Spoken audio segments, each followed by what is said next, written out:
Hello once again. I'm looking around on eBay and I found a Yaesu FTDX-1200 that the seller indicates it does not turn on. So this is a no turn on radio.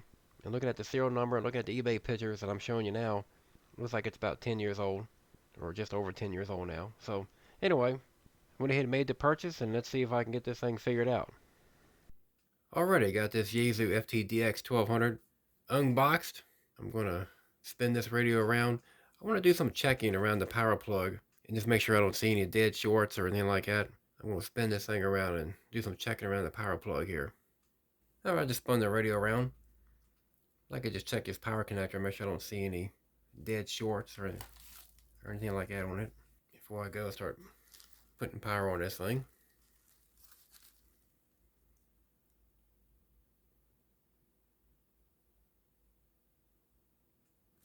Yeah, so it's pretty much like an open, a high ohms here, so that's good. Just want to make sure there's no dead shorts on here before I go to put power on this thing. So, alright, well, let's get it off this packing material, spin it back around and see about attempting to turn this thing on. Alright, at last, let's see what's going to happen here. Has smoke come out or whatever, who knows. So let's see, I'm going to turn the power supply on.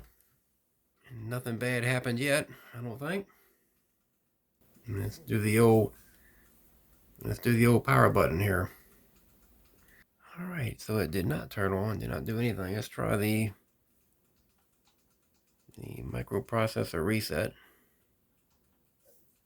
Yeah, it did not turn on. Let's try the reset procedure, the fast and lock button here, and we'll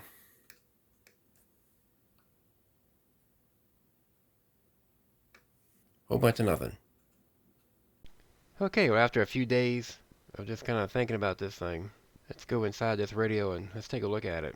So I go in here and I can show you the pictures. I see the inside of the radio and I'm looking all around. Nothing seems to be burned up, no damage that I can tell, no parts falling off. I do some typical voltage tracing just from the power jack all the way in. It seems to make it through the input filter and such, and actually makes it over to the microprocessor or the control board on the left side there. Now I begin to have a suspicion as to what's going on. There is a 3.3 volt regulator on the control board, and when I check voltages there, I'm seeing 13.8 volts going to it, and I'm showing something like 8.53 volts coming out of it, where it's supposed to be 3.3 volts. So this voltage regulator is having some kind of issue. Plus it feels kind of warm. Now I'm getting a little bit nervous because this is what feeds the microprocessor. And I put my hand up there, and sure enough, that microprocessor is getting real hot. So now this is one of those situations where it's like, is the processor going to be damaged now? Or, of course I have no way to change that component out. Maybe a case where I may have to replace the entire board. But what I'm going to try to do is remove this 3.3 volt regulator. I'm going to do some resistance checking around those pads where the regulator was, and particularly around the output pin where it goes to the microprocessor and some other components, other areas of the radio, and ultimately to the power button. But anyway, just want to check some of that and make sure I'm not seeing a dead short or a very low ohms to ground. Because if I do, then chances are the microprocessor is shorted now, or there's other problems. It's just going to be a real mess to try to get it figured out. And when checking the resistance around the output pad, on that pad on the board here where the output pin would be for the 3 volt regulator, I'm showing a very high resistance very consistently. It's up in something like in the 3 million ohm range. So it gives me a little bit of hope. I'm actually hoping all I gotta do is replace this regulator with a brand new one and then try to power the radio up and see what happens. I go on eBay and I purchased these two right here and proceeded to install the new regulator. A little bit of heatsink compound on there just to help with a little bit of heat transfer with that regulator. Right here I have the new regulator installed. Let's attempt to power this thing back up and see what's going to happen.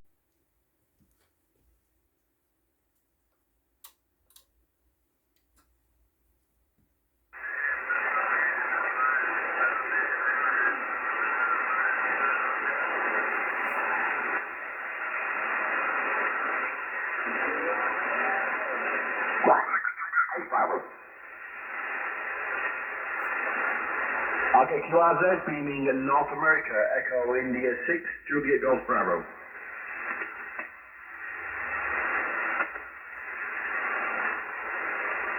fantastic. That's a good point to leave it there. Okay, I'll say 73, and I'm going to go QRT. EI 6 GDB, off of QRT. The frequency is now clear. Wood. Copy. Can you come back one more time with the part number for me? All right, excellent. 73, enjoy your activation. Thanks for being out there sweating. Inside Michigan and a great coming up weekend. Kilo Charlie 8, Whiskey Zulu Foxtrot from Oscar November. 5 weeks left. My best ever. November 5, Bravo Juliet Delta. Alpha, always a pleasure. Meeting you there. Any other station? North America. November 0, Papa, Oscar, Victor Lima. Okay, Roger Allen, a pleasure to meet you again. We have after about 1 year and 20 meters in there. Thank you for the 59 plus. You're 5x7, 57 with me. Tuesday. Well, as you can see, the radio turned on, and not only that, everything works. The video clip you saw there was not the first time I turned it on. Honestly, I did not even have a camera on it when I very first turned it on. I really wasn't terribly sure if it was going to work or not, but it's turned right on and it's fully functional. It's like it's fully restored. And as I'm putting this video together right now, I've got something like 40 hours of runtime on it.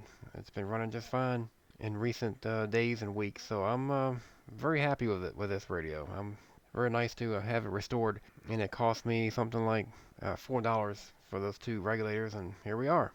Not to pick on Yaesu, but this does seem to be a kind of a reoccurring thing. I've done some research on this over the years, and it seems like Yaesus are having an issue with this. They're blowing that 3.3 volt regulator. Now, unfortunately, a lot of times when it happens, it takes out the microprocessor or other components like that, then you're in a bigger trouble. Even like your older radios, your FT950, FT2000s, all the way up to present day radios, but they seem to be having this issue. So I think I have a little bit of a red alert on these Yaesus. I think the best thing you really need to do is do not keep power on the radio all the time. What happens is when you have the power supply turned on, or if you got it connected to a battery all the time, like in a car, that type of thing, you're keeping voltage on it all the time. And that regulator is running, well, 24 hours a day, all the time. It's keeping part of the microprocessor turned on and keeping voltage going to your power button. So the idea processor keys a relay which turns the entire radio on essentially. So these Yaesus are partially powered all the time, which is fine. I mean, that's what ICOM and Kenwood and they all do this too. But it just seems like Yaesus are they're blowing this component here. I've done some research. I tried looking around to try to find a better or a different 3.3 volt regulator. Maybe one that has a higher current rating or whatever, just trying to overrate things a little bit. And having a bit of a hard time with that. There's one out there, but the pin configuration is different. The voltage input output pins are swapped around. So anyway, not saying it can't be installed in here, but you're going to have to do some modifications to do it. So in any case, I will still keep working on that. But it just seems like this component is a very low cost regulator, and I think they're failing. You have virtually any of the newer Yaesus, and really I would say anything probably made in the last 20 years, I would strongly suggest not keeping voltage on it all the time. In fact, even now, when I turn these Yaesu off, probably within just 10, 15, 20 seconds, whatever, I'm turning the power supply off. So it's just a recommendation at this point with these radios. I've seen quite a few Yaesus on eBay with a no turn on complaint on them, and they're being sold at reduced prices. But I have seen an FTDX-10 show up on eBay a couple of times with a no turn on situation. So it's really the same thing. I've looked at the service manuals of these newer radios, and it's almost the exact same configuration. I mean, it's the placement and the configuration of this regulator and the microprocessor and how they interact is virtually the same as a Yaesu FT2000 or an FTDX-10 or this FTDX-1200 and FTDX-3000. I've looked at all of them, and they're all virtually the same configuration. So we need to be very careful. Oh, and I was real happy to notice this particular FTDX-1200 has the optional FFT option board installed in here. So that's kind of nice. I didn't expect to see that, but this radio has it. Sometimes that happens. Just get a little lucky that way. You buy some off eBay, and maybe it's got an option that the seller didn't know it had. So this old radio is working. Well, it's only 10 years old, but this radio is working. Took a chance on it, and I'm very happy. Oh, by the way, here's the firmware that's currently in my radio here, and I will be attempting to do some updates with that a little bit later on, but then see where I go from there. So until next time, you will see this radio again. By the way, there'll be probably another video on it later on, maybe after I do the software updates and let y'all see that. So until I can find the next eBay fixer-upper, I'll see you then.